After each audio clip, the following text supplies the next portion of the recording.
Okay, today what we're going to do is we're going to demonstrate the fitting of a JMACX booster into a 79 series Land Cruiser. This car here is a brand new 2018 dual cab with the DPF, so a little bit different on the fitting on the new DPF model. You've actually got to disconnect the brake lines to be able to fit these units, as opposed to the previous model where you could maneuver that brake master cylinder away to fit it. So basically what we have here is straight out of the box, the JMACX brake booster. They're a brand new production unit, so not exchange, anything like that. They're manufactured for a direct bolt-in fitment. They have undergone all the brake testing requirements. With your booster, you'll get a VSB 14 checklist, which is what the engineers require. It'll also have the JMACX approval code, which is the code that is used with all of the testing data to back it up. So there's no hoops to jump through for engineering. All of that's already done for you. So we'll take this in the workshop and get the boys to rip the old one out and fit this one up to it. On average, we see 30% increase in braking, even on the brand new Cruiser.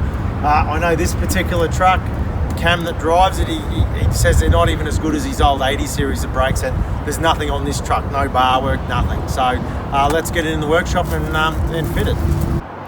Okay, so first step to replacing this booster is to undo your two brake lines from your master cylinder. So we're going to undo these from the master cylinder. We're then going to crack them away from the ABS block, and we're just going to rotate them out of the way so that we can get at the two master cylinder bolts at the rear here, so we can get that master cylinder away. Also there's an electrical cable here which we've already unplugged, and also to our vacuum line, so we'll take those off and we'll get the front of this booster undone, and then we'll have a look at under the firewall, see what's got to be done.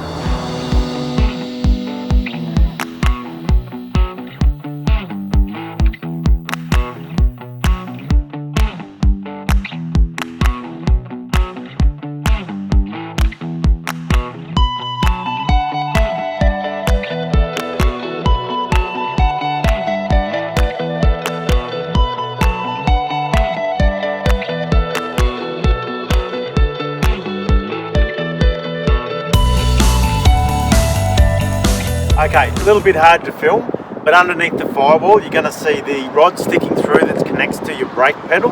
You'll undo, there's a pin in that, so you'll remove that pin, and then the four studs that come through the firewall, you just got to undo those two bolts. Once you've done that, the whole unit will slip out from the front, so we'll get that out now.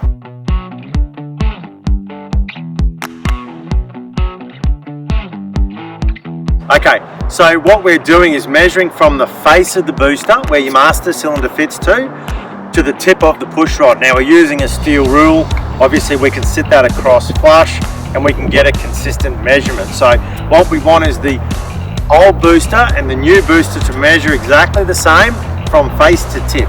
So we'll just do that now, and we'll set those up, and you can just undo it and lock and ensure that you lock off the locking nut once you've adjusted. Right, so on the back of it, we remove the gasket, we remove the block as well from the original booster, the gasket, remove the nuts off the studs, remove the plastic protection cover. That might sound silly, but we've had guys try and fit it with the protection cover still on it. Okay, so once they're off, then what we want to do is we want to take the factory one here, and we need to measure from the back of the booster face to the center of the pin that goes on the brake pedal, and then we need to replicate that onto this booster from the back of the face and need to lock it up. It's got a locking nut on it, so we'll just measure that.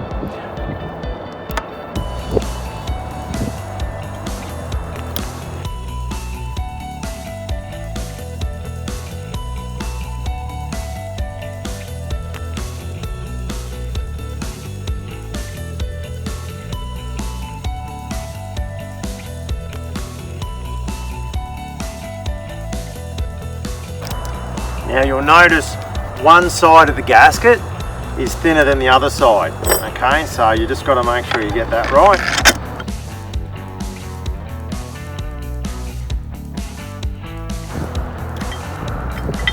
ready to fit.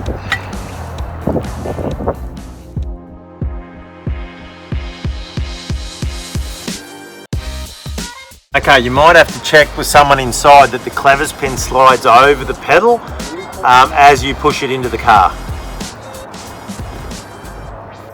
Okay, so we put the master cylinder back into place, and then we just want to tighten our bolts, our studs up on our master cylinder. Just make sure your O-ring's lubed up and not damaged. They're usually got lube on them, but if you try and muck around with them and there's no lube on them, you can actually tear the O-ring. So it's the O-ring seal that guarantees the seal between the master cylinder and the booster. So just unevenly tighten these studs up, just don't over tighten them. Okay, so we've been in under the cab, we've tightened up the bolts, we've done the put the pin through the pedal. Just make sure when you put your pin through your pedal that your pedal is all the way up and home, and that it all lines up so that you don't have any misadjustment there. Obviously we've done up all our brake lines. We'll top the fluid up, we'll bleed the brakes, and then we'll give it a test run. Then we'll come back, recheck it, wash it off with water, make sure we've got no residual brake fluid anywhere. You will, by nature, get a soft, spongy pedal that you're not used to, and that's just a characteristic of a double diaphragm booster. So, look, you will see great improvements in brakes. We do recommend you use a qualified mechanic to fit them, but we do know a lot of guys like to do it themselves. So, hopefully, this little video will give you a bit of a point in the right direction. Yeah, simple as that. If you've got any questions, contact us at jmax.com.au.